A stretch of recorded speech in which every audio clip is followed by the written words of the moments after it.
Malam berikutnya Tuhan menampakkan diri sebagaimana sebelumnya. Misal di pasal 18, 9-10. Untuk memberi dorongan dan kepastian kepada Paulus atas tujuannya. Malahan dalam perjumpaan yang tampaknya kurang berhasil pun, Paulus harus tetap bersaksi tentang Tuhan. Pemindahan karena ada komplotan atau di hadapan orang Roma Caesarea. Ada suatu hal yang ironis di dalam pesan Roh Kudus melalui Agabus dalam pasal 21 ayat 10 sampai 11. Pemilik ikat pinggang ini akan diikat oleh orang-orang Yahudi di Yerusalem dan diserahkan ke dalam tangan bangsa-bangsa lain. Sesungguhnya justru bangsa-bangsa lainlah yang menyelamatkan Paulus dari dua peristiwa kekerasan dan berupaya untuk menggagalkan orang-orang Yahudi yang mau membunuhnya. Ada lebih daripada 40 orang yang secara langsung terlibat dalam komplotan itu. Dan fakta bahwa mereka mengambil semacam sumpah itu dilakukan untuk memperlihatkan betapa mereka serius. Beberapa, memang tidak semuanya, dari anggota-anggota Mahkamah Agama terlibat dalam persekongkolan. Selebihnya sama-sama tertipu oleh kepala pasukan Roma yang seolah-olah hendak memeriksa perkaranya lebih teliti. Hukuman akan dilaksanakan dan dieksekusi selama Paulus sedang dalam perjalanan untuk pemeriksaan. Hal yang mengejutkan adalah Lukas memberikan kepada kita informasi yang serba kurang tentang Paulus.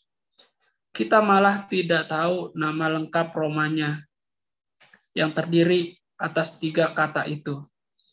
Kita hanya tahu dari sisi bahwa ia mempunyai sanak saudara di Yerusalem. Spekulasi mengenai bagaimana kemenakannya memperoleh informasi tampaknya kurang produktif.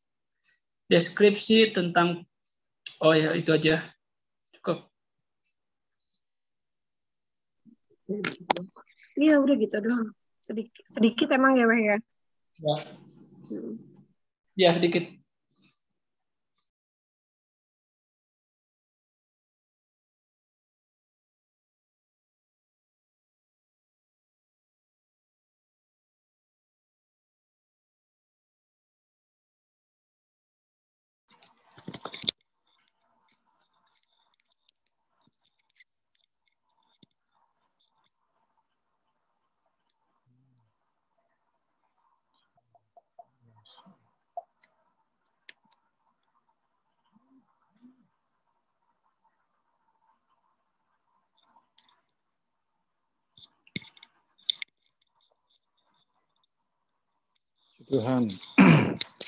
Puji Tuhan, selamat malam.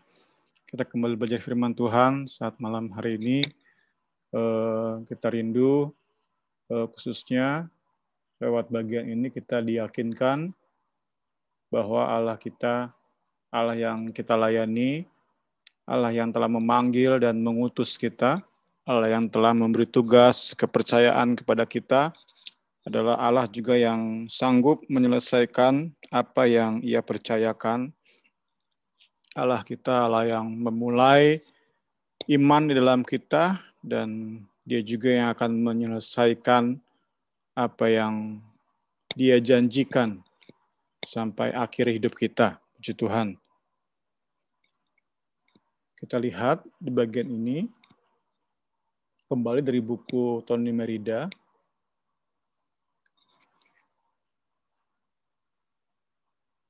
Kita hanya bisa berspekulasi tentang apa yang berkecamuk dalam pikiran Paulus. Tetapi dari apa yang Lukas ceritakan, bisa kita asumsikan bahwa Rasul Paulus sedang berada di salah satu titik terendah di hidupnya.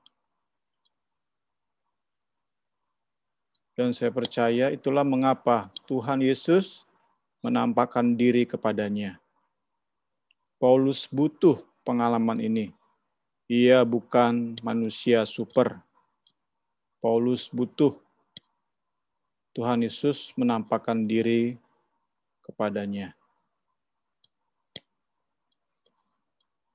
Dijelaskan di paragraf ini, mengapa bisa kita asumsikan bahwa dia berada di titik terendah di hidupnya. Pertama, karena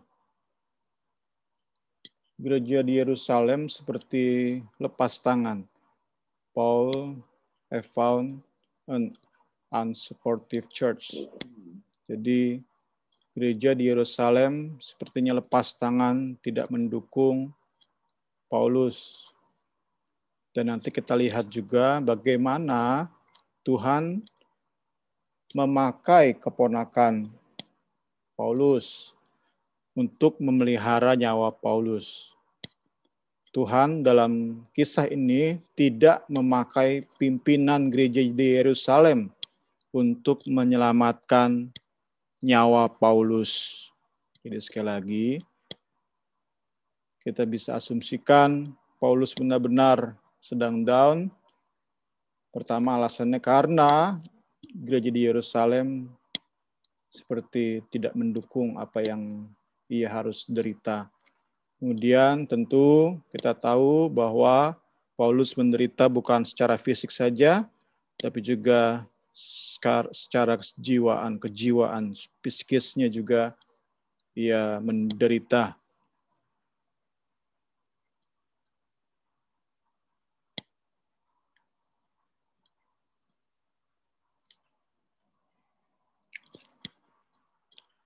Aplikasinya adalah sesuai dengan panggilan, penugasan, pengutusan yang kita terima, bentuk tantangan yang kita hadapi pun berbeda-beda. Namun satu hal, saat kita hidup di dalam panggilan Tuhan, hidup di dalam penugasan, pengutusan Tuhan, kita percaya apa yang menjadi pengalaman Paulus, Tuhan Yesus menampakkan diri, itu juga bisa kita ambil pengalaman ini menjadi bagian hidup kita. Di sini diberikan oleh buku ini 4 poin penambah semangat, pemberi semangat, encouragement di saat kita mungkin hampir menyerah dalam menjalani panggilan yang Tuhan percayakan dalam hidup kita. Sekali lagi, sesuai dengan panggilan kita, tentu tantangan kita berbeda-beda. Apa yang kita hadapi berbeda dengan apa yang Paulus hadapi. Namun satu hal kita yakini, saat kita hidupi panggilan Tuhan, maka 4 poin ini bisa kita juga yakini kita sedang alami. Pertama, kita diajak untuk meyakini bahwa Allah mengenal, Allah mengerti kedalaman hati kita. Seperti halnya Allah mengerti situasi kondisi yang Paulus hadapi, ia pun memperhatikan pergumulan yang kita hadapi. Apa yang berkecamuk di hati kita tak terluput dari pandangannya. Yohanes 10 ayat 14, Akulah gembala yang baik dan aku mengenal domba-dombaku. Janji yang luar biasa bagi setiap orang yang hidup di dalam panggilan Tuhan. He knows his sheep by name and by need. Puji Tuhan. Kedua, Allah beserta dengan kita. Kita diajak lewat pengalaman, lewat ayat-ayat yang kita baca, kita diajak meyakini bahwa kedua, Allah beserta dengan kita. Ia bukan hanya mengerti, tetapi ia menyatakan pendampingannya, penyertaannya, kehadirannya bagi setiap orang yang meneladani Rasul Paulus menjalani panggilan hidup. Saat Paulus merasa sendiri, Realitasnya adalah Yesus bersama dengan dia. Kita bisa baca itu di dalam 2 Timotius 4 ayat 17 sampai 18. Tetapi Tuhan telah mendampingi aku dan menguatkan aku. Ya, itu ya. Kata intinya dari 2 Timotius ini. Tetapi Tuhan telah mendampingi aku dan menguatkan aku.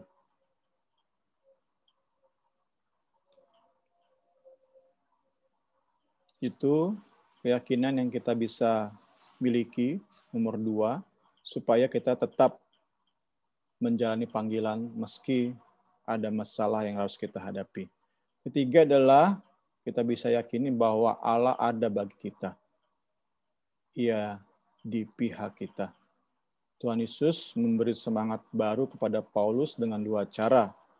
Pertama, ia memberi kata-kata dorongan. Have courage. Kuatkanlah hatimu. Itu di ayat 11 tadi ya. Kuatkanlah hatimu. Kedua, Paulus menerima pujian. Tuhan Yesus memberi semangat baru lewat pujian. Commendation. Pujian. Sering kalau kita baca buku tentang mendidik anak, kita perlu kasih pujian kepada anak. Ya, ini kita yakin juga bersumber dari Alkitab ya, bagaimana Tuhan Yesus bilang, sebagaimana engkau dengan berani bersaksi tentang aku. Itu kata-kata pujian dari Tuhan Yesus yang memberi semangat baru bagi Paulus. Terakhir, keempat, kita bisa yakini bahwa Allah belum selesai dengan kita. Maksudnya di sini, selama Paulus masih diberi nafas, berarti Tuhan masih punya penugasan yang harus diselesaikan. Demikian pula dengan kita. Selama kita masih diberi nafas, berarti masih ada tugas yang perlu kita kerjakan dengan sekuat tenaga. Saat tubuh kita masih fit, semua indera kita masih berfungsi dengan baik, berarti panggilan Tuhan masih belum selesai bagi kita. Puji Tuhan. Penugasan dari Tuhan Yesus bagi Paulus, bahwa Paulus akan menjadi saksi di kota Roma, itu memberi semangat baru. Puji Tuhan. Puji Tuhan.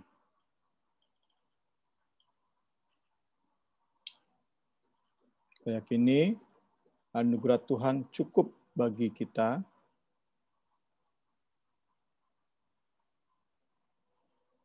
untuk menjalani panggilan kita. Menjalani tentu seperti kita bahas kemarin dalam keseimbangan sampai akhir hidup kita. Yang dimaksud dengan keseimbangan kemarin kita sudah belajar adalah kita seimbang dalam menjalani, menghidupi keluarga kita, profesi kita, dan pelayanan gerejawi kita. Bagaimana kita melayani tubuh Kristus. Semua seimbang, kita percaya itu merupakan anugerah Tuhan, dan anugerah Tuhan cukup bagi kita. Puji Tuhan. Dipersilakan yang mau bersaksi, nanti Pak Wewe yang pimpin. Puji Tuhan.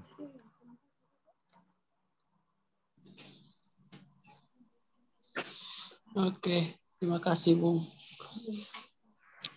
Ya, seperti sudah disampaikan di grup BS, bahwa akan dibuka ruang kesaksian untuk teman-teman sama-sama kita semua ya. Mungkin saya sih berharap semuanya bisa menyampaikan kesaksian, pengalaman hidup lah ya dalam pelayanan atau dalam panggilan Tuhan, pengutusan Tuhan untuk kita masing-masing.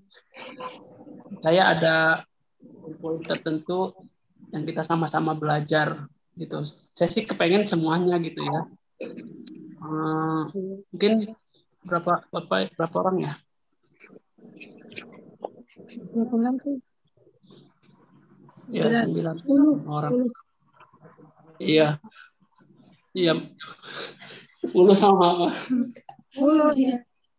10 orang. Iya. Ya. Dimulai dari sini. Hah? Dimulai dari sini. Dari siapa? Ceni. Nah, terus. Kita digabung aja, Marin. Udah pesen dia dari sore-sore tadi, katanya gabung aja katanya. Mana ada yang sama? Udah gabung kan? Herman emang. Ini aja. Mungkin waktunya kita kasih waktu ya, mungkin kurang dari 3 menit kali ya. Jadi biar semua kebagian. Betul. 1 menit. Ayo silakan Kak Suci atau Niar boleh. Yang lain dulu Saya nyimak aja dulu, nyimak. Ntar saya copy paste kesaksiannya. Niar dulu, Niar.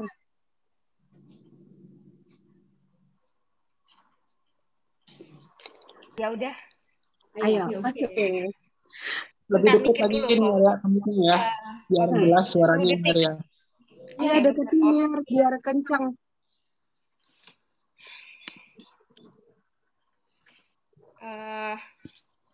Ya udah, saya mulai dulu ya. Oke. Agak bingung sih, tapi ya udah. Jadi puji Tuhan, saya kan udah di sini udah hampir 3 tahun lebih ya. 2018, 2019, 2020, 2021, 3,5 tahun untuk menjalanin program S3. Jadi dalam program S3 itu kebanyakan teman-teman saya itu atau memang tuntutannya tuh besar gitu. Jadi dari pagi sampai malam biasanya kalau anak-anak yang normal mereka akan waktunya dihabisin di kampus gitu. Itu yang saya alami waktu tahun pertama, dan waktu itu juga tahun pertama tuh berat karena saya juga punya kondisi medis di mana saya lemah, hampir pulang ke Indonesia.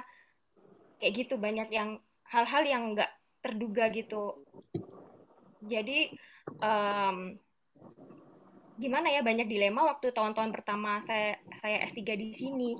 Tapi ternyata semua yang saya alami itu bikin apa sih, kayak saya tuh belajar untuk deket lagi sama Tuhan gitu. Di sini saya juga menemukan panggilan saya selain sekolah itu untuk melayani di gereja yang ada di Melbourne di sini gitu. Kemarin sih kalau Bung Semi bilang tentang apa penugasan, tentang apa panggilan, saya memang punya apa ya dilema sendiri karena di sini pelayanan saya lumayan banyak, dan saya sendiri tuh kayak sekolah saya juga berat gitu loh. Tapi waktu awal-awal kesini tuh saya berdoa, Tuhan, saya tahu saya mau menjalanin program ini yang pasti sibuk, tapi saya nggak mengenal Tuhan gitu. Ketika saya di Melbourne, saya jauh dari Tuhan, dan saya menyanyiakan waktu 3 tahun hanya untuk sesuatu yang menurut saya sih itu tugas dari Tuhan, tapi takutnya itu jadi idol, jadi berhala gitu buat saya. Jadi memang ada dilema kemarin waktu Bung Semi menjelaskan tentang keseimbangan itu. Jadi di sisi lain kalau saya ngikutin apa yang ada di apa sih sesuai standar sekolah saya pastinya tuh akan fokus terus ke situ. Tapi kalau kalau mengabaikan pelayanan itu juga nggak bisa gitu loh. Tapi saya terus berdoa, Tuhan saya mau melayani Tuhan, dan Tuhan atur waktu saya untuk antara sekolah sama untuk pelayanan. Memang kesannya jadi kayak teman-teman saya yang di sekolah tuh kayak ngelihatnya tuh aneh gitu loh. Niar, kamu sekolah tapi kok bisa sih pelayanan, kamu kok masih bisa sih ngurus ini itu gitu. Dan dulunya di awal-awal memang saya tuh karena sakit, karena masalah gitu, kayaknya tuh terbelakang gitu loh.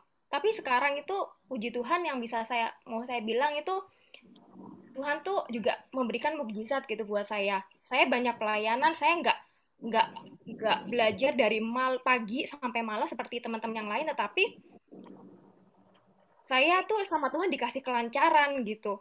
Dan puji Tuhan kayak supervisor saya bilang bahwa selama ini dia nggak melihat ada kekurangan dan konstan gitu, yang saya percaya itu karena Tuhan. Nggak mungkin kekuatan saya sendiri. Saya tuh to be honest, sejujurnya saya tuh lemah secara fisik, pikiran saya pas-pasan, saya membagi waktu dengan pelayanan tuh banyak banget gitu. Tapi yang ajaib itu malah,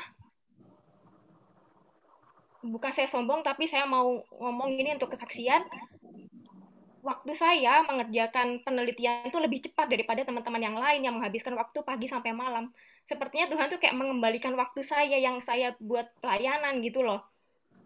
Saya sampai bilang ke teman satu rumah saya, kalau saya sampai memang bener submit tesis saya di pertengahan bulan ini dan saya lulus tahun ini, itu karena kekuasaan Tuhan gitu.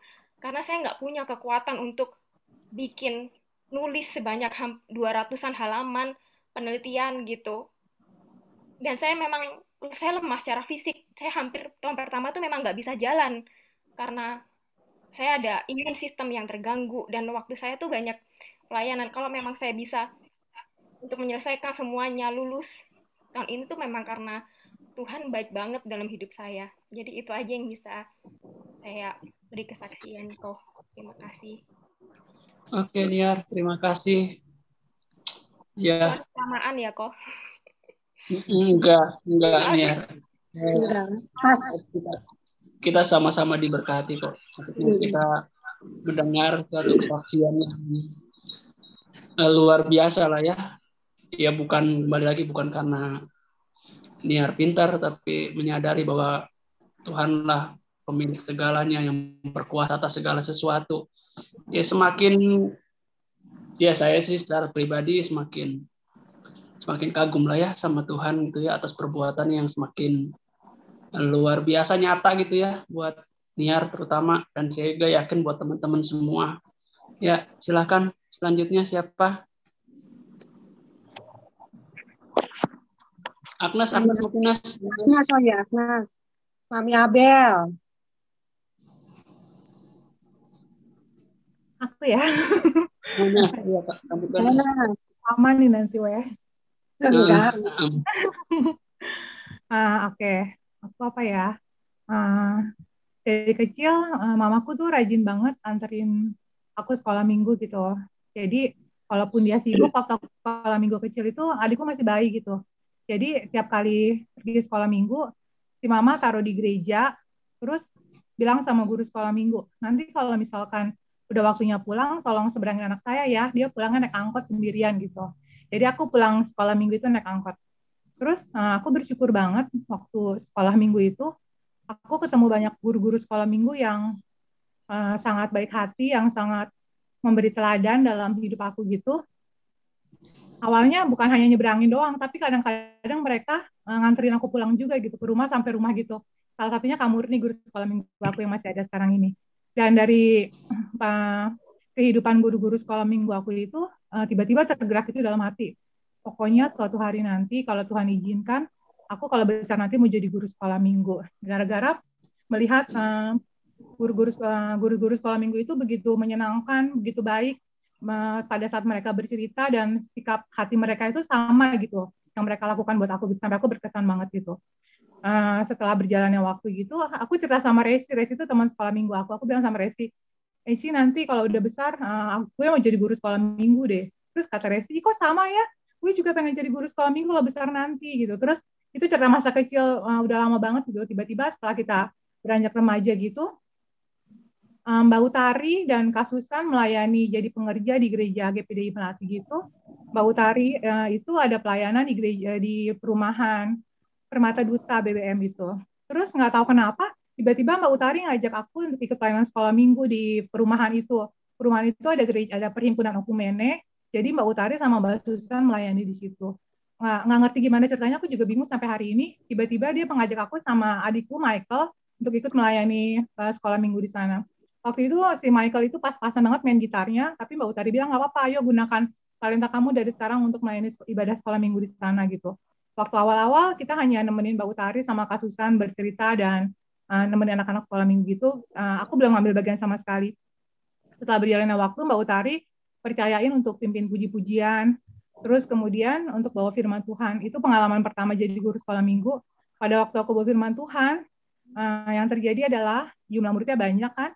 Mereka ngobrol sendiri, sibuk sendiri. Aku shock gitu, dalam hati sedih banget.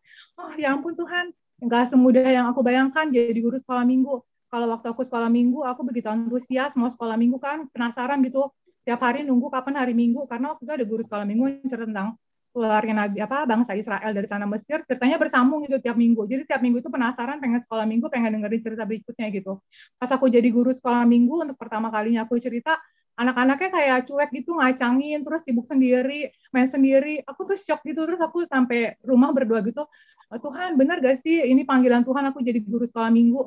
Apa karena aku terlalu mengagumi guru sekolah minggu, jadi pengen jadi guru sekolah minggu gitu. Terus tapi pada saat berdoa itu Tuhan bilang, lakukan terus jadi guru sekolah minggu gitu. Sampai aku tidak sadar ada satu orang tua murid yang ngelihat aku cerita gitu, walaupun ceritanya agak kacau kan, awal-awal nggak ngerti, nggak pakai alat peraga, nggak tahu caranya, tapi si Mbak Utari masih dorong terus, ayo berusaha terus, kamu pasti bisa, kata Mbak Utari gitu kan.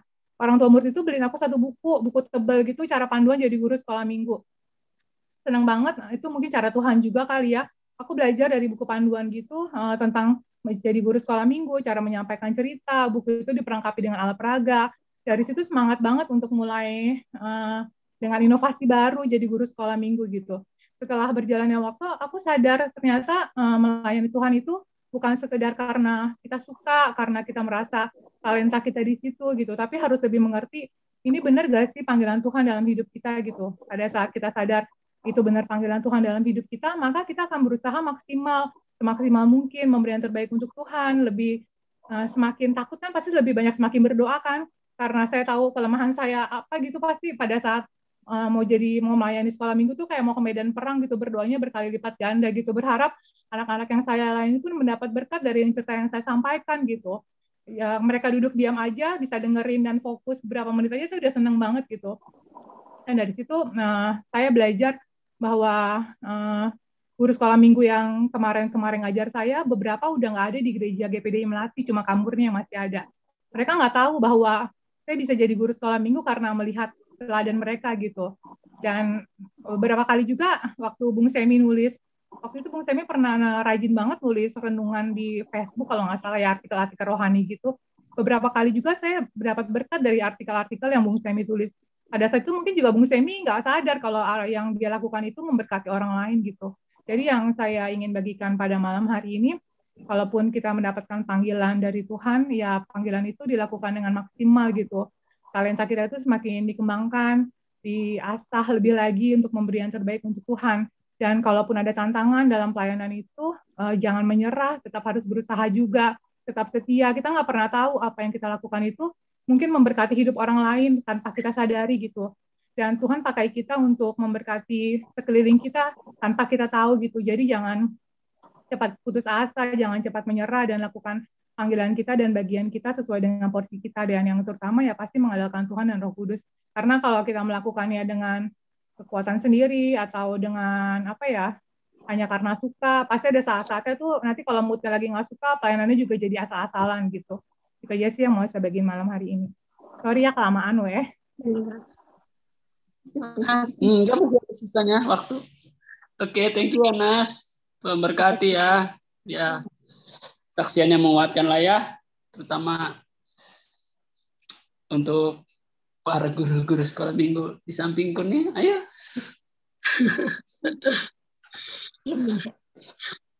Nggak mau katanya dia. Bingung katanya menyampaikannya. Ya, silakan yang lain. Elis, boleh, El?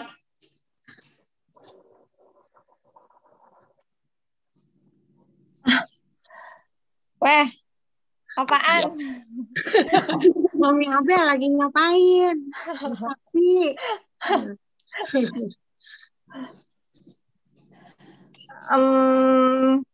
Tentang panggilan ya. Panggilan dan pengutusan. Kalau dulu, jadi dulu mirip-mirip kayak Cik Agnes sih sebenarnya. Tadi sebenarnya belum kepikiran tuh, tapi pas Cik Agnes ngomong, tiba-tiba oh ya itu aja deh. Jadi mirip-mirip sebenarnya. Jadi waktu dulu nggak tahu kenapa waktu masih kecil itu mama tuh sering banget nyuruh les piano gitu lah ya. Kayak ya udah disuruh les ya les aja gitu. Padahal nggak ada talenta yang gimana-gimana banget sih, nggak suka-suka banget juga gitu. Terus setelah pada tahu les piano gitu, ya udah mulai deh tuh kan disuruh-suruh main musik di gereja gitu. Awalnya sebenarnya sih mungkin motivasinya mungkin karena waktu itu saya masih kecil juga ya, masih sekolah gitu, jadi belum terlalu matang.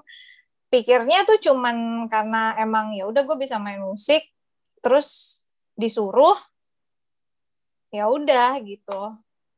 Hanya menunaikan jadwal aja gitu kan, karena punya kemampuan dan kalau nggak salah waktu itu yang main keyboard juga cuma sedikit gitu kan, jadi nggak ada orang gitu loh, kayak nggak ada tenaga, nggak ada sumber daya manusianya gitu. Tapi waktu itu pernah setelah bergelut di dunia pelayanan yang tentunya benar kata Cik Agnes kan, setelah cemplung ada aja gitu ya yang terjadi yang membuat kita tuh jadi semakin tahu gitu esensinya pelayanan tuh apa. Terus karena kita jadi pelayan gitu kan, jadi kita punya jadi kita punya tanggung jawab dan istilahnya dari hidup kita itu kita tuh harus menjadi teladan gitu ya bagi orang-orang lain. Bukannya jadi kesan sombong atau gimana, tapi karena kita pelayan udah pasti ibaratnya nggak mungkin lah. Jadi dari hati nurani juga harus menunjukkan kalau kita tuh juga hidup dalam kebenaran gitu. Nah itu yang buat saya tuh jadi agak sedikit gimana sih, buat saya pelayan itu pikulannya itu nggak cuman ya benar kata Cianas harus berdoa terus. Mungkin kalau hanya datang ke gereja sebagai jemaat biasa mungkin ya hanya datang biasa, tapi kalau sebagai pelayan tuh kita bertanggung jawab juga untuk hidup sesuai kebenaran firman Tuhan, dan kita tahu sendiri gitu kan, kita kan cuma manusia biasa yang penuh dengan kelemahan dan keterbatasan gitu. Nah jadi memang persiapannya itu nggak seperti orang-orang yang tidak melayani gitu. Jadi walaupun sebenarnya yang mungkin yang bukan pelayan juga sebenarnya harus begitu, tapi karena ada tanggung jawab yang dipikul gitu ya, jadi kita tuh harus lebih mempersiapkan diri, hati dan pikiran gitu. Makin kesini tuh yang saya pikirin tuh itu gitu. Dan waktu itu pernah juga mikir iya ya pelayanan tuh buat apa sih gitu, kayaknya cuman rutinitas doang dijadwalin, apalagi sayang buat jadwal gitu kan. Jadi ya udah saya tinggal ikutin aja jadwal yang udah ada gitu. Tapi saya pernah waktu itu kalau nggak salah di family camp ada satu pendeta yang bilang, saya lupa siapa gitu, tapi tadi saya lagi cari catatannya gitu, biasanya saya catat di handphone kan gitu, di notes gitu. Jadi Tuhan itu menempatkan seorang pelayan itu bukan, jadi pelayan itu punya tempat yang bukan spesial dalam arti gimana ya, jadi kamu tuh ditunjuk sebagai pelayan itu bukan sesuatu hal yang biasa, tapi ada sesuatu yang Tuhan pengen dari hidup kamu gitu. Jadi bukan sembarangan gitu. Jadi benar-benar berharga kalau Tuhan sudah tunjuk kamu jadi pelayan Tuhan, walaupun kayak saya gitu kan motivasi awalnya kayak tujuannya ya karena gue bisa main musik, karena gue dilesin, ya udah gue melayani musik gitu. Nggak mungkin kan gue jadi pembicara gitu. Karena emang ada punya keterampilan di situ. Awalnya tuh kayak gitu, tapi setelah belajar lagi, ternyata maksud Tuhan tuh mungkin seperti itu gitu, dan bukan cuman kayak ya udah lu bisa main terus lu tampil deh di situ, bukan, tapi Tuhan tuh sudah menaruh sesuatu di dalam hidup kita sampai akhirnya Tuhan mempercayakan pelayanan itu sama kita, dan itu yang mesti dijalanin walaupun nggak mudah gitu. Dan yang baru ini dari dulu kan ada PA ya, dulu waktu kalau nggak salah waktu saya SMA apa SMP ya udah mulai PA tuh sama Bung Semi di gereja di pastori belakang gitu. Terus saya juga seneng sih kayak gitu, makanya pas ada grup Bible study seneng gitu. Dan ketika waktu itu ditanya siapa yang mau coba bikin renungan gitu kan, terus saya ditunjuk gitu, terus saya juga mau. Ya menurut saya ini sesuatu hal yang baru buat saya, dan ketika sesuatu yang baru itu datang, saya ngerasanya kayaknya hidup saya tuh banyak tantangan gitu loh, kayak ada aja gitu begini begitu, kayaknya susah banget mau maju gitu tuh, kayaknya susah banget gitu. Tapi puji Tuhan karena ya itu balik lagi karena anugerah Tuhan, karena Tuhan Yesus baik, jadi saya tuh bisa melakukan pelayanan saya dengan kasih gitu, walaupun susah. Gimana sih? Ya gitulah intinya. Walaupun buat saya tuh berat gitu. Jadi saya ingat banget Bung Semi dulu pernah bilang waktu Tuhan Yesus meninggal gitu ya, waktu mati, Thomas kan sempat ngilang gitu. Bung Semi bilang gitu kalau mungkin Thomas tuh bener-bener saking dekatnya sama Tuhan Yesus, terus dia ngerasa kayak ditinggalin gitu, jadi bener-bener kecewa, mungkin takut juga. Nah, ya itu, jadi kalau misalnya saya ingat itu gitu ya kan, orang beda-beda gitu ya, jadi kalau saya mungkin saya punya masalah kayak gitu, orang menganggap begitu doang mah kecil, harusnya lu bisa gini-gini, tapi buat saya hal itu berat gitu loh, buat saya dijalanin kemarin-kemarin gitu. Jadi tapi bersyukur banget sih, maksudnya karena ada orang-orang juga yang mendukung gitu, terus saya juga berdoa, saya juga melakukan hal-hal yang di luar kebiasaan saya gitu. Biasanya saya kalau misalnya mau melayani nggak pernah tuh yang begini, tapi saya coba melakukan dengan lebih baik lagi gitu, maksudnya mempersiapkan diri lebih baik lagi, jadinya puji Tuhan saya bisa ngelewatin itu gitu. Jadi saya mau lebih serius lagi menjalani apa yang sudah saya ambil bagian di pelayanan itu. Gitu. Itu sih. Dan sebenarnya dalam menulis renungan itu, Niar juga pernah bilang kan, sebenarnya yang belajar itu yang menulis, yang ditempa duluan itu yang menulis. Dan buat saya penting sekali ketika kita berbicara, ketika kita nasihatin orang, ketika kita ngomong sama orang, lu tuh harus begini-begini, penting sekali kita tuh melakukannya juga gitu. Jadi istilahnya lu jangan ngomong doang gitu. Jadi lu tuh harus bertanggung jawab sama omongan lu juga gitu. Kayak gitu sih. Jadi kita harus melakukannya terlebih dahulu sebelum kita nyuruh-nyuruh orang melakukan itu. Ya walaupun dalam prakteknya susah banget sih, tapi itu yang lagi saya coba lakukan gitu. Nggak tahu deh gimana, ya cuman berdoa aja dan berserah kayak gitu sih. Ya begitu teman-teman ya. Oke, thank you ya. Ayo selanjutnya Kak Suci. Setelah Kak Suci Kak Murni ya. Kak Murni ya. Kak Rini Jenny. Guru sekolah minggu senior dulu dong. Wewe dulu. Wewe dulu terus Rini. Ogut kan udah pernah. Habis Wewe Rini, habis gitu. Ogut dulu deh. Tuh Rini dulu tuh. Nah, habis Ogut nanti persiapin yang lain ya. Siap-siap, jangan nyuci dulu. Jangan nyuci piring dulu ya. Nah, ini aduh sempet jadi deg-degan nih. Bersaksi lewat Karini jadi ingin bersaksi juga lewat kesaksian Elis nih soal tulisan renungan juga gitu. Kalau kemarin-kemarin pasti semuanya udah pada tahu soal masalah yang Karini hadapin dari awal Februari kali ya, teman-teman udah tahu yang aku hadapin gitu loh. Terus itu sempat bikin down banget, bener-bener bikin yang nggak bisa ngapa-ngapain, sampai mau berdoa aja susah karena otaknya ini bawaannya selalu pikirannya nyalain orang lain. Jadi mau koreksi diri sendiri aja susah gitu loh. Ternyata pas udah hari demi hari gitu, pastinya banyak orang berdoa buat saya pribadi. Terus saya juga coba berdoa juga sama Tuhan, belajar firman gitu. Selama ini sebenarnya saya tuh panggilan yang sebenarnya apa sih Tuhan gitu loh, nggak ngerti gitu loh.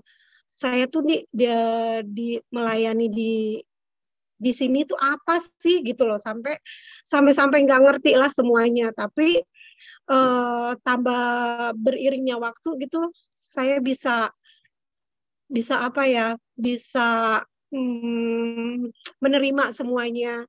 Terlebih yang saya mau saksiin ini soal renungan yang saya tulis hari ini tentang anak-anak terang gitu loh. Saya nulis itu saya apa ya, berat banget gitu loh. Tuhan, ini saya mau tulis, saya mau bagiin ke teman-teman, tapi saya belum bisa lakuin ini gitu loh. Apalagi yang soal tulisan ada kata-kata kamu harus terbuka, harus transparan sama orang lain gitu loh. Harus apa ya? Pokoknya belajar apa sih namanya? Membuka diri lah kayak gitu loh. Jangan malah menghilang dari masalah yang ada gitu. Nggak akan, pastinya ntar tambah terpuruk. Terus saya tulis juga kan soal buah-buah anak terang tuh kayak gimana, kayak gitu. Nah, dari firman ini saya dapetin yang saya menjadi kekuatan buat saya bisa berdamai dengan semua orang. Maksudnya terutama tadi saya didatengin sama Oma Meti gitu loh. Karena salah pahamnya Oma Meti, karena berpikiran negatif Oma Meti, tapi saya udah dipertemukan, saya udah jelasin begini, Oma Meti juga ngerti gitu loh. Nah, sama teman-teman yang lain juga saya minta maaf, sama Wewe, sama Ceni, sama Elis, semuanya lah yang ada yang bersangkutan dengan saya kemarin gitu lah ya. Saya minta maaf kalau selama ini yang saya lakukan ternyata nggak berkenan di kalian gitu, tapi saya merasa itu benar, ternyata itu nggak benar gitu ya. Maksudnya nggak benar, itu juga salah gitu loh, membenarkan diri saya juga salah gitu. Tapi saya mau belajar untuk ke depan ini, saya mau yang saya tulis dari renungan saya soal anak terang, buah-buah anak terang tuh kayak gimana, saya mau itu ada dalam hidup saya gitu loh, biar apa ya, hanya tulis renungan tuh bukan hanya bisa menulis aja kata Elis, tapi benar-benar saya lakukan gitu loh. Benar-benar saya ngerasa selama yang kemarin-kemarin saya tulis, padahal setiap yang saya dapat renungan itu pas banget dengan masalah yang saya hadapin. Tapi saya hanya bisa tulis doang, nggak bisa saya jalanin renungan yang ada. Kayak suruh waktu yang kapan pas banget itu momen masalah ada, saya suruh harus bisa maafin orang lain, saya harus begini. Itu saya hanya bisa nulis, nggak bisa saya lakuin gitu loh. Nah, tapi pas yang momen ini saya dapat, pas banget nih. Kok Tuhan berkali-kali gitu loh, setiap saya dikasih renungan sama Bung Semi, bukan suatu kebetulan, tapi itu terus apa ya, kayak menghajar saya gitu loh, mendidik saya untuk lebih, lu ngerti ini firman, bukan cuma lu bisa nulis, baca, bukan kayak gitu loh. Nah, makanya dari firman Tuhan yang renungan ini saya merasa benar-benar diberkati, supaya teman-teman juga kita sama-sama bisa membuahi kita untuk menjadi anak-anak terang. Itu aja sih pengalaman saya, supaya panggilan saya juga benar-benar yang Tuhan tempatin. Posisi saya sekarang di gereja melayani rumah tangga tuh benar-benar saya jalanin. Untuk selama ini kan pas pandemi ini, apa yang saya jalanin? Nggak ada yang saya lakukan gitu loh. Terus pas saya juga ngerasa saya sekolah Alkitab juga itu hanya apa ya, pelarian gitu loh.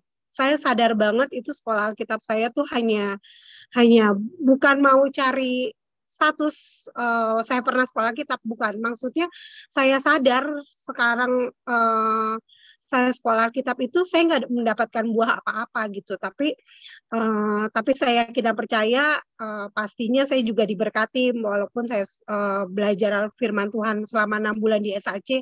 Saya tahu Tuhan pasti punya maksud terbaik buat hidup saya. Jadinya saya juga mau pelan-pelan belajar melangkah. Saya juga minta teman-teman di BS terus dukung saya dalam melayani Tuhan. Aja. Makasih. Ya, makasih Marin. Iya. Ya, memang seperti itulah ya. Kita harus sama-sama terbuka. Siapa sebelum saya, siapa dulu nih? Kak Suci tuh. Kak Suci dulu ya. Bukan Marin dulu. Marin salah lagi. Kak Murni maksudnya. Marin udah. Kak Murni udah. Udah pernah ya. Oke deh, nanti durasi waktunya nih. Aku berarti ya, Weh. Iya, silakan. Oke, hampir sama semua ya. Artinya gini ya, saya bersyukur sekali gitu ya. Ternyata Tuhan itu luar biasa dalam hidup kita semuanya. Tuhan udah atur sedemikian rupa sehingga kita bisa bertemu seperti ini gitu ya. Jadi nggak kebetulan ada kita beribadah di Melati, nggak kebetulan ada Bible study gitu ya. Nah itulah rancangan Tuhan gitu ya. Dalam kehidupan saya pribadi, begitu juga kehidupan kita semuanya. Saya kadang-kadang merinding sendiri gitu ya. Artinya ibaratnya ya kita tahu semua gitu ya. Saya bilang sih perjuangan dalam pelayanan ya beberapa bulan terakhir gitu ya. Jadi Tuhan izinkan kita alami gitu ya. Tapi kalau lihat seperti ini hasilnya, wow, luar biasa ya. Kita nggak pernah bisa bayangkan Tuhan bisa dengan pertolongan Roh Kudus gitu ya, bisa merubah karakter kita sesuai dengan caranya Dia yang luar biasa gitu. Saya pribadi juga gitu ya, sama dengan yang lainnya tadi, sangat diberkati dengan tugas memberikan renungan gitu ya. Awalnya itu karena nggak enak aja nolak Bung Semi gitu ya. Awalnya, jadi karena sudah ada bakat mungkin membuat paper atau membuat rangkuman kuliah gitu ya. Jadi awalnya memang begitu ya, sama kayak Elis tadi ya. Jadi karena memang sudah dari sononya ada bakat gitu. Tapi pertama membuat renungan ini kok nggak bisa ya Tuhan, nggak semudah yang saya bayangkan gitu ya. Kadang-kadang membuat satu paragraf itu bisa berhari-hari, satu paragraf itu nggak jadi gitu ya. Oh ternyata beda nih. Kalau pelayanan untuk renungan firman harus menanggalkan yang kita merasa bahwa kita itu mampu gitu. Ya harus berdoa, harus puasa, harus benar-benar kita seperti tersungkur ya di bawah kaki Tuhan. Kita nggak mampu ini gitu. Jadi sering sekali juga sebelum menulis begitu kita harus baca-baca dulu gitu ya. Nah di saat membaca belum menulis aja kita sudah diberkati oleh firman Tuhan gitu ya. Jadi tetap sangat mengena ke diri saya pribadi dulu. Oh Tuhan, ternyata saya jangankan sekian poin yang Tuhan mau inginkan lewat Rasul Paulus gitu ya, tapi saya satu aja susah Tuhan nih melakukannya, satu aja susah.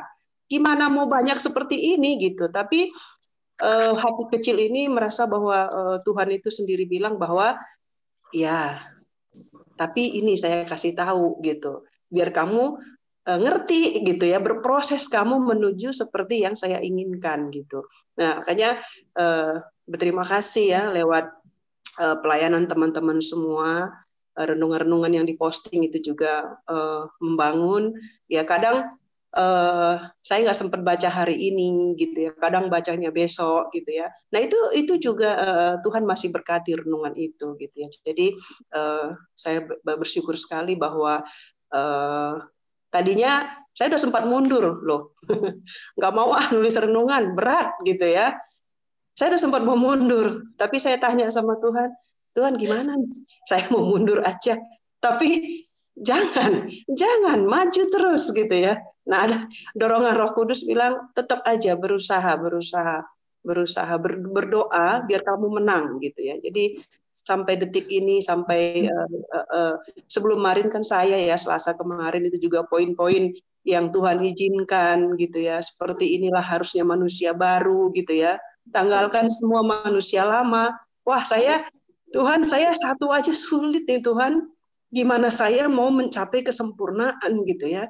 Tapi saya berdoa kembali, ya dengan seperti ini saya udah punya visi Tuhan, saya udah paham gitu ya. Nah, saya harus langkahnya begini, next begini gitu ya. Jadi karena merasa saya juga orang yang tidak sempurna, jadi saya sekarang diberikan Tuhan kekuatan bahwa tidak ada manusia yang sempurna gitu ya. Siapapun dia, ya pendeta sekalipun gitu ya, pemimpin sekalipun, pelayan sekalipun, senior sekalipun, siapapun dia, nggak ada yang sempurna. Jadi nggak ada yang saling menyalahkan. Gitu. Jadi itu yang saya dapat hikmat dari Tuhan bahwa karena ya saya juga punya kekurangan banyak, berarti saya juga harus mengerti sekali kalau seorang pemimpin itu punya kekurangan gitu ya. Tugas saya sebagai jemaat dan sebagai pelayan ya mendoakan semuanya, baik pemimpin, baik pelayan di gereja, biar semuanya itu lebih memahami firman Tuhan sehingga menuju ke kesempurnaan gitu ya. Jadi tidak saling menyalahkan satu dengan yang lain gitu. Itu aja mungkin ya, panjangan. Makasih ya, Weh.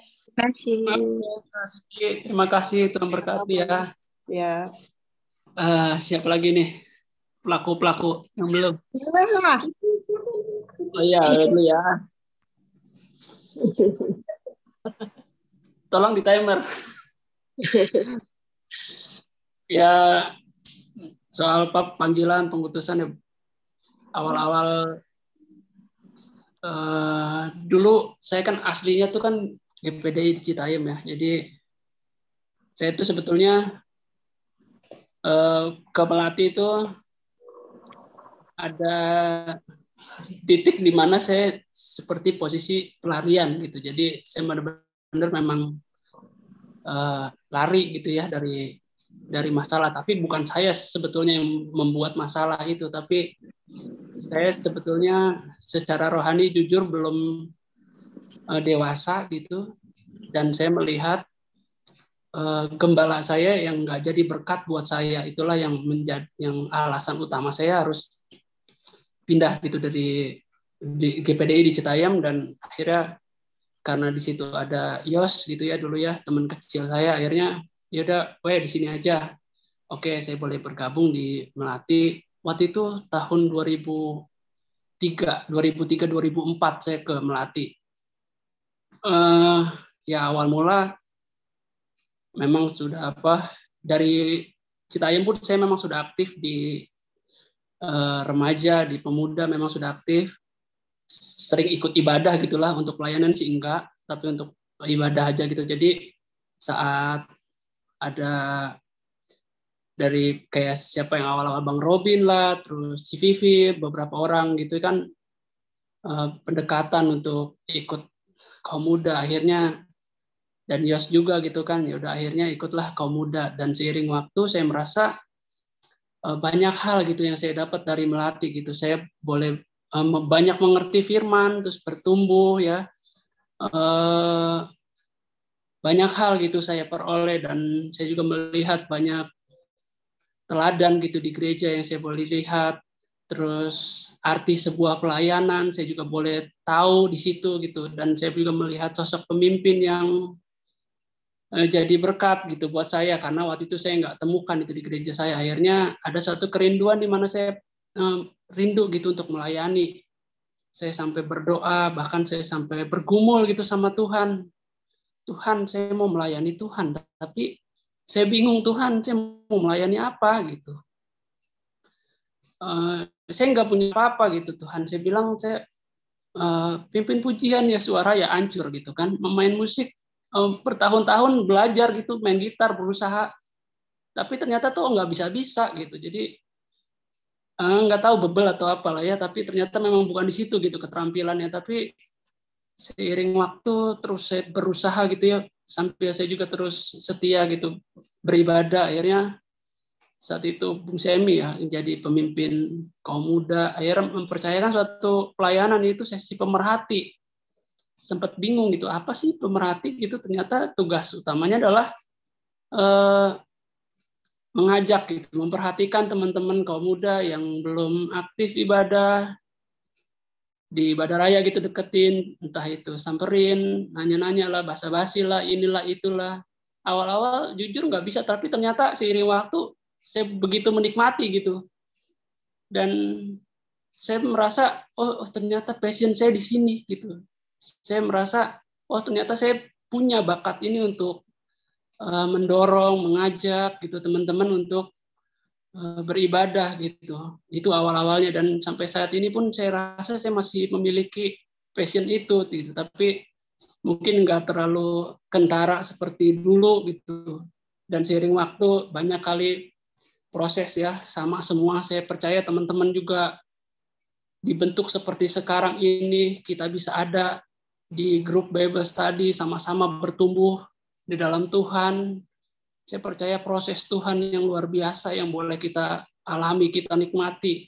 Terus saya boleh juga rasakan bahwa segala sesuatu terjadi gitu dalam hidup kita, itu benar-benar memproses. Terutama untuk saya secara pribadi, memproses ketika, seperti tadi Mama ini sampaikan, ketika ada kesalahpahaman secara apa manusiawi gitu ya, secara manusiawi, rindu juga gitu, kepengen gitu bahwa apa membela diri, menyatakan tentang kesalahpahaman, tapi saya berusaha, saya berdoa sama Tuhan, saya bilang saya merendahkan diri saya sama Tuhan. Mungkin saya salah ngomong, mungkin saya salah apa, saya berdoa sama Tuhan, dan ya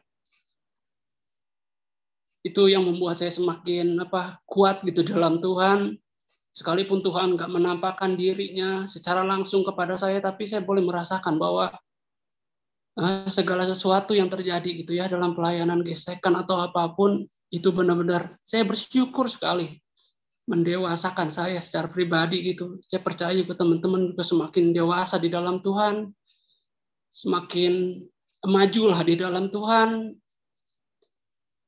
Luar biasa pertolongan Tuhan juga, saya semakin kagum lah sama Tuhan, bahwa segala sesuatu yang Tuhan buat begitu ajaib, nggak pernah kita pikirkan, nggak pernah kita rencanakan segala sesuatu, tapi itulah yang Tuhan buat. Saya juga terus mendukung, berdoa ya buat semua kita ada di sini, terutama untuk hamba-hamba Tuhan, juga untuk anak-anak, untuk istri saya juga saya terus berusaha mengajar mereka, sekalipun hal-hal yang kecil gitu ya kan dalam keluarga. Mungkin kalau ada Reta bisa cerita, tapi agak seru gitu ya, bahwa kita tuh di rumah lagi, habis kita udah baca semuanya, akhirnya sampailah kita di kitab Wahyu gitu kan. Akhirnya nggak tahu gimana gitu, Lionel cerita ke Reta sebagai guru sekolah minggunya, semacam gini tentang kitab Wahyu, dan Reta gitu, maksudnya sekalipun dia masih kecil, tapi pemahaman hal-hal yang mungkin agak serem gitu ya harus saya sampaikan juga kepada Lionel maupun Sherlyn gitu ya. Jadi buat keluarga pun saya terus belajar gitu kan. Jadi itulah mungkin agak lebih dari 3 menit.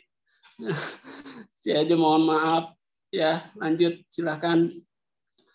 Mungkin karena waktu ya. Jadi kan kalau tadi bilang Bung Semi ada 2 sesi, mungkin kemungkinan hanya 1 sesi aja. Jadi bisa dilanjut ke minggu depan aja kali ya Bung ya. Mungkin sebelum ditutup ke Bung Semi kali ya. Boleh sampaikan juga kesaksiannya.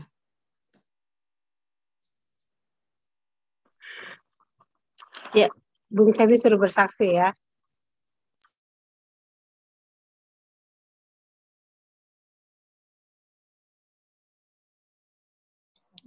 Oh iya. Oke. Terima kasih semua kesaksiannya. Memang kita sering cuman saya yang ini ya, diskusinya kurang jalan ya. Kalau ini kita bisa saling berbagi dan tentu sesuai dengan tema kita ya. Kalau saya pribadi tentang panggilan ya tentu teman-teman tahu bersama ya, saya kalau bisa dibilang ya karena sebagai anak ya, anak tertua, pas papi nggak ada, ya seperti tertuju kepada saya gitu harapannya. Jadi ya seperti nggak ada pilihan lain jalan hidup saya. Ya itu yang orang mengerti, yang saya juga bisa dibilang saya mengertinya seperti itu ya, sebagai keluarga pendeta, penerus, yang diharapkan. Ya itulah jalan hidup saya ya. Selanjutnya ya dalam pelayanan, dalam pembelajaran lah. Bersyukur saya memperoleh atau hidup di zaman ini ya, di zaman ada YouTube, ada podcast, khususnya yang dari Reform itu ya, khotbah Reform itu yang membentuk saya jadi apa ya? Jadi punya prinsip lah. Saya melayani ya seperti ini saya gitu ya. Saya tidak ingin menjadi orang lain. Kayaknya sadar saya kalau ingin menjadi orang lain, saya menderita hidup saya. Saya tidak ingin jadi orang lain, saya ada sebagaimana saya ada, sebagaimana ada kekurangan, kelebihan saya, ya itulah yang saya gunakan untuk pelayanan. Tentu dalamnya ada istri, ada anak-anak. Itulah. Jadi kalau saya flashback ke kurang lebih 2003 ya, saya mulai sekolah kitab, hampir 20 tahun ya, berarti ya semua berproses dengan apa ya, ya berat lah.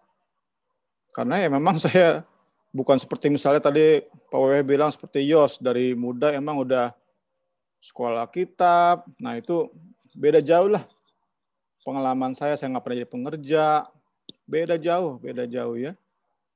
Tetapi sebagaimana keadaan saya dipanggil, ya itulah yang saya maksimalkan. Saya suka menulis, ya itulah yang saya berusaha maksimalkan.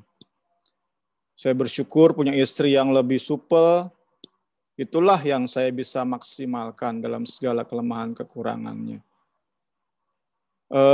Ya tentu harapannya kita semakin berproses sama-sama ya.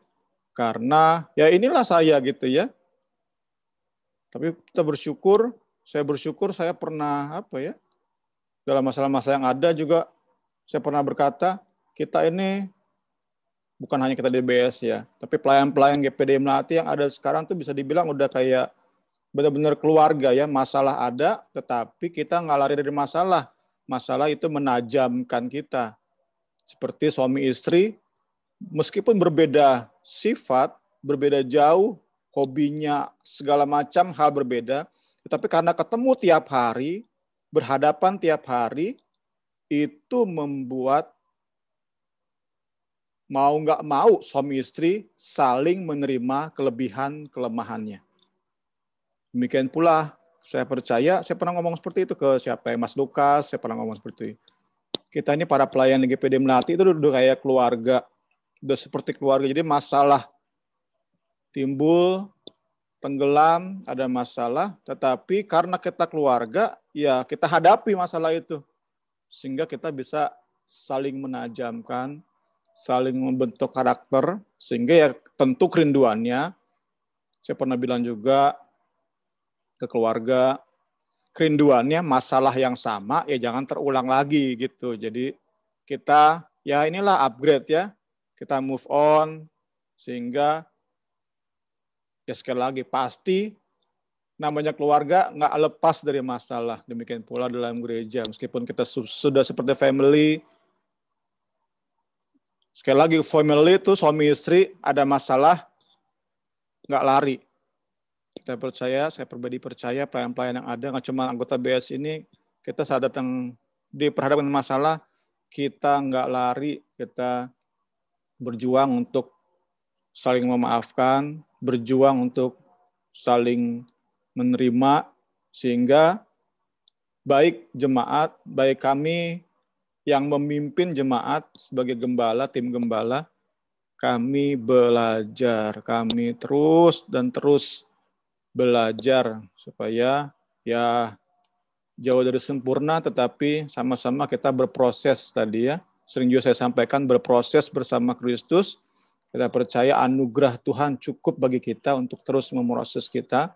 Sehingga tadi ya meskipun saya tadi ya seperti sama ya pelarian. Saya kalau mau dipikir secara manusia ya pengennya bekerja sesuai dengan jurusan saya.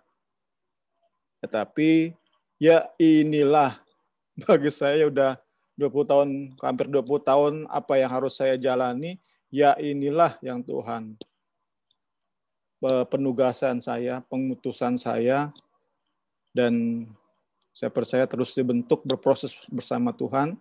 Kita percaya saat kita bisa sebagai keluarga terus tubuh Kristus dibentuk, kita percaya gereja kita meskipun kecil tetapi berdampak gitu ya. Ya, terima kasih Tuhan Yesus memberkati kita semua. Oke, terima kasih semuanya untuk kesaksian malam hari ini, sangat memberkati, sangat berkesan ya. Saya percaya semua kita sama-sama diberkati, semakin diproses, karena seperti pembelajaran kita dari BS awal-awal mula di Injil Yohanes dan kita sudah sampai di Kisah Rasul. Ya, segala sesuatu memproses kita, pengetahuan firman yang kita pelajari bukan sebatas kita jadi tahu, tapi benar-benar memproses kita semua. Semakin, apalagi di Kisah Rasul ini, kita sama-sama belajar bahwa banyak tokoh-tokoh gitu ya, dengan kekurangan, dengan kelebihannya masing-masing. Nah, demikian pun hidup kita gitu kan, kita semua sama-sama punya kekurangan, sama-sama punya kebodohan gitu. Jadi dengan kekurangan itulah kita menyadari keberadaan kita gitu. Jadi dengan kekurangan itulah kita tahu bahwa kita ini ya manusia terbatas, manusia yang sebetulnya nggak ada apa-apanya, manusia yang harusnya nggak pantas di posisi seperti sekarang, tapi ya balik lagi karena semua karena anugerah Tuhan yang luar biasa buat kita. Jadi membuat kita sadar diri bahwa kita adalah lemah, bahwa kita adalah banyak kekurangan. Jadi semakin kita teruslah berproses kita ya semua. Tuhan Yesus berkati Bung Semi, Karini, teman-teman semua. Tuhan Yesus berkati semua. Amin. Amin.